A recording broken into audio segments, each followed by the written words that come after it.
গতকালের কাশ্মীরের ঘটনার পরিপ্রেক্ষিতে সোশ্যাল মিডিয়াতে একটা কবিতা পেলাম।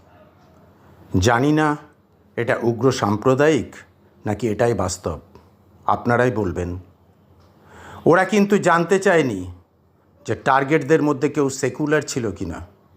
ওরা কিন্তু একবারও জিজ্ঞেস করেনি যে কেউ যাদবপুরিয়ান বা JNUian আছে কি না। একবারও দেখতে চায়নি কেউ কাশ্মীর মাঙ্গে আজাদি বা হাম ছিনকে লেঙ্গে আজাদি বলে নারা লাগিয়েছিল কি না। জানতে চায়নি কেউ মন্দিরের ঘণ্টায় মিশে যাক আজানের সুর বলে পোস্ট করেছিল কি না। দেখতে চায়নি কেউ অষ্টমীর পায়েসে ঈদের সিমুই মিশিয়ে খেয়েছিল কি না। একবারও শুনতে চায়নি আমরা একই বৃন্তে দুটি কুসুমের ভাঙা রেকর্ড।